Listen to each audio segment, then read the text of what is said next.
Muling napagkaisahan ng It's Showtime family si Chinita Princess Kim Chiu. Ito nga ay matapos magkaroon ng searchy sa Especially For You na merong pangalang Paulo.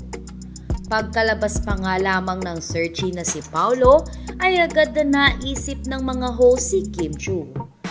Ayon kay Jong Hilario, Paulo si Kim mo, gatong pa ni Bong Navarro, Paulo nagtilian naman ng madlang people dahil gets nila agad ang tinutukoy ni na Jong at Bong. Pagkatapos nito ay tinutok nga kay Kim Chiu ang kamera.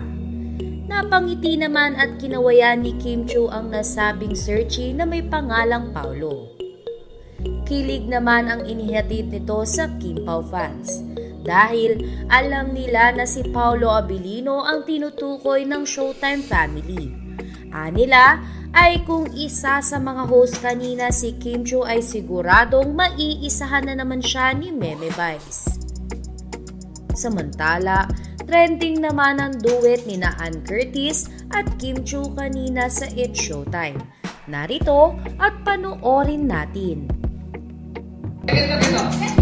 Ganito muna, sisimulan mo na ni Sherry sa kanila. Tapos ipapasa sa inyo. Wow! Gusto ko lang break out.